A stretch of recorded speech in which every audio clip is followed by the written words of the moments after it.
Halo semuanya, Assalamualaikum warahmatullahi wabarakatuh. Kita berjumpa lagi dalam mata kuliah Pendidikan Orang Dewasa dan Manajemen Pelatihan. Kali ini kita akan belajar tentang teori belajar dan aliran pemikiran pendidikan orang dewasa, perspektif ahli teori pendidikan orang dewasa. Sebagai tujuan instruksional khusus, setelah mempelajari topik ini diharapkan mahasiswa dapat memahami dan mampu menjelaskan model-model belajar menurut perspektif ahli pendidikan orang dewasa dan mampu menganalisis fenomena belajar orang dewasa menurut perspektif ahli pendidikan orang dewasa. Kita akan mempelajari 6 teori belajar yang dikemukakan oleh para ahli. Yang pertama adalah Paulo Freire, yang kedua Kolb and Frye, yang ketiga Robert Gagne, yang keempat Malcolm S. Knowles, yang kelima Jack Mezirow, dan yang keenam Carl Rogers. Kita mulai dari yang pertama, yaitu Paulo Freire yang terkenal dengan teorinya tentang penyadaran kritis. Freire adalah seorang pakar pendidikan yang berasal dari Brasil. Freire mengemukakan adanya dehumanisasi di dunia, seperti ketidakadilan, pemerasan, penindasan, dan kekejaman oleh kaum penindas yang berkuasa kepada kaum tertindas. Teori ini muncul berkaitan dengan latar belakang dari Freire, di mana pada saat itu dia berada pada sistem pemerintahan yang otoriter di Brasil. Menurutnya, kaum tertindas perlu berjuang untuk memulihkan kemanusiaannya. Freire menyatakan bahwa proses pendidikan merupakan proses humanisasi subjek pendidikan melalui upaya penyadaran kritis yang dilakukan melalui aksi praksis. Aksi praksis maksudnya adalah sebagai bentuk refleksi, dialog, dan komunikasi dengan memberi kepercayaan kepada kaum tertindas serta meningkatkan kemampuannya untuk bernalar. Konsep utama dari Freire adalah conscientization atau penyadaran bahwa pendidikan adalah suatu proses belajar kepada masyarakat agar mereka bisa memahami kontradiksi sosial, politik, ekonomi, serta mampu melakukan aksi untuk melawan unsur-unsur yang menindas diri dari realitas tersebut. Penumbuhan kesadaran kritis memungkinkan seseorang sebagai subjek yang bertanggung jawab dan mengantarkan mereka ke dalam pencarian afirmasi diri sendiri yang menghindarkan dari fanatisme. Berikutnya kita membahas teori dari Kolb and Frye, yaitu siklus belajar pengalaman. Menurut Kolb dan Frye, pembelajaran sebagai perolehan konsep abstrak yang dapat diterapkan secara fleksibel dalam berbagai situasi. Pengembangan konsep baru diperoleh dari pengalaman yang baru. Dinyatakan bahwa pembelajaran adalah proses di mana pengetahuan diciptakan melalui transformasi pengalaman. Pengalaman belajar dari Kolb dan Frye terdiri dari 4 tahap, yaitu concrete experience, 2 reflective observation, ketiga adalah abstract conceptualization, dan yang keempat active experimentation, kemudian berlanjut lagi ke concrete experience, dan seterusnya secara melingkar terus-menerus. Baiklah, penjelasan dari setiap tahap akan saya uraikan sebagai berikut. Yang pertama, kita mulai dari concrete experience.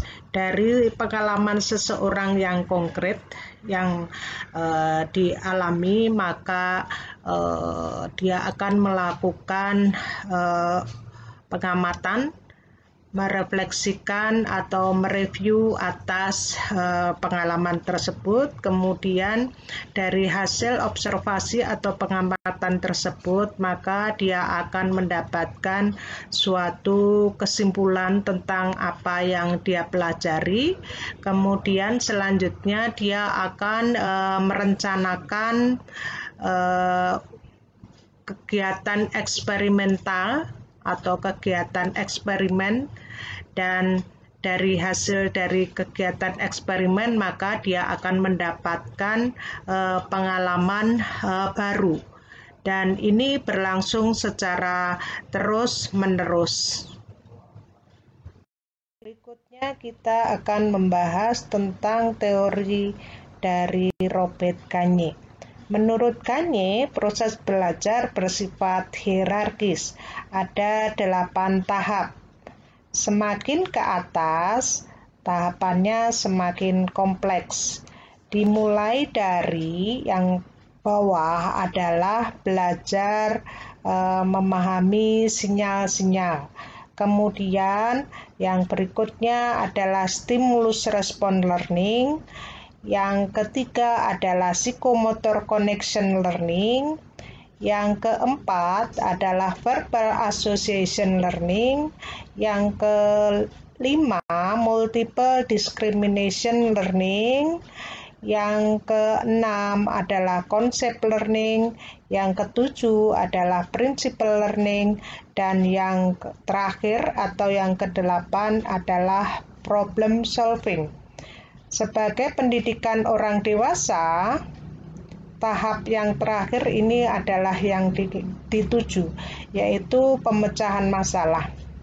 Karena kita ketahui bahwa orang dewasa belajar untuk mengatasi masalah yang dihadapinya.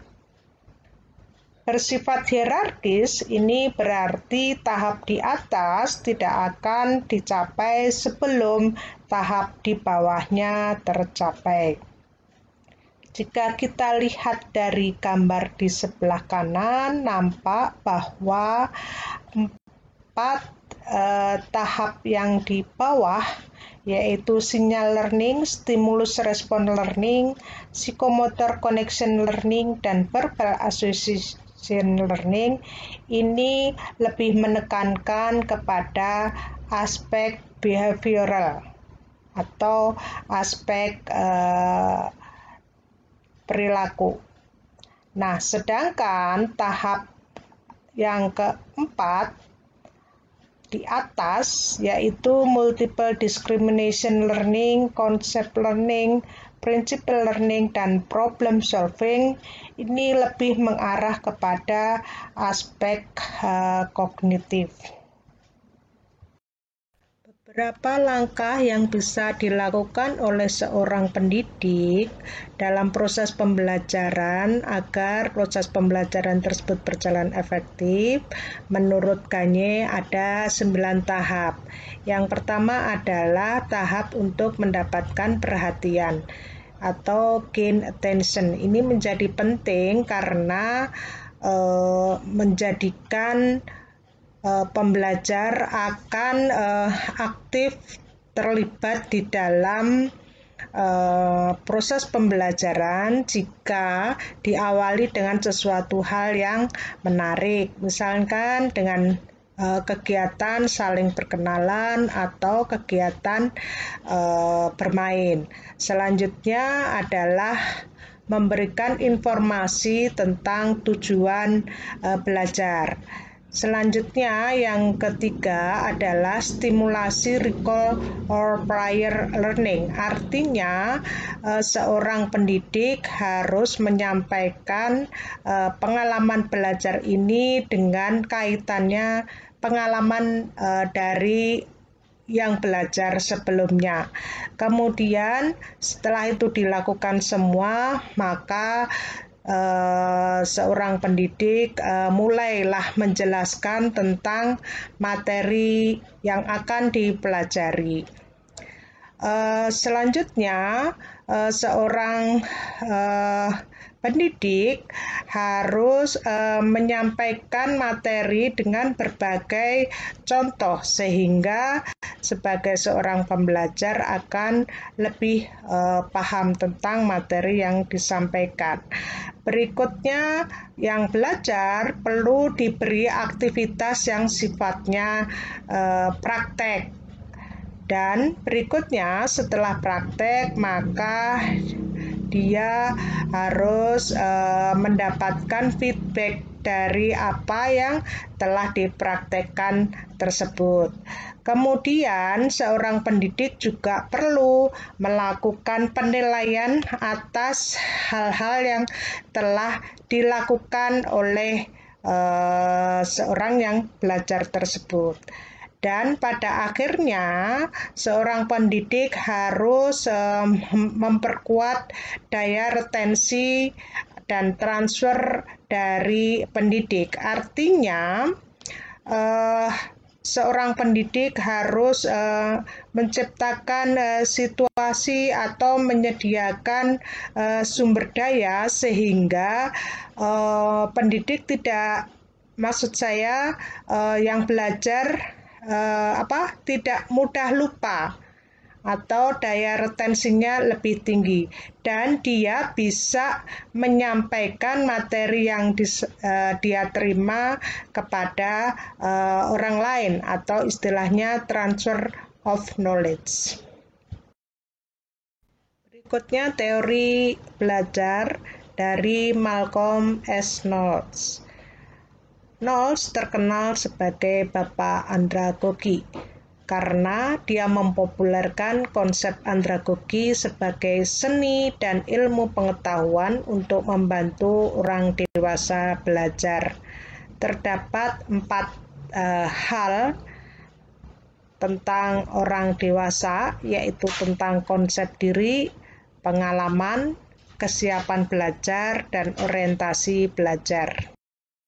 Knowles ada 4 asumsi dalam pendidikan orang dewasa dan 4 asumsi inilah yang membedakan dengan pendidikan untuk anak-anak atau pedagogi. Yang pertama adalah adanya perubahan dalam konsep diri karena orang dewasa butuh lebih mengarahkan diri. Sehingga dalam hal ini orang dewasa memiliki konsep diri sedangkan anak-anak belum memilikinya.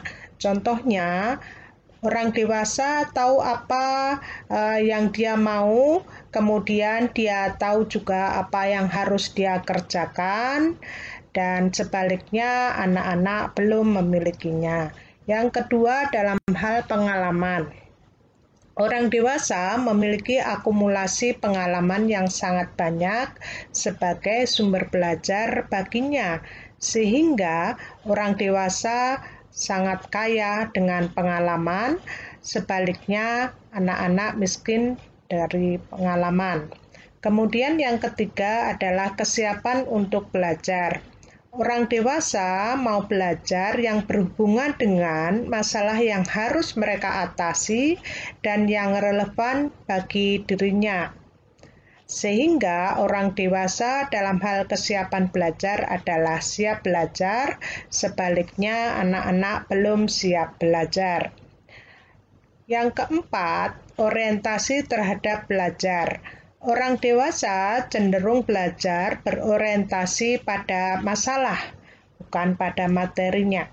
Sehingga orang dewasa akan langsung menerapkan hasil belajar.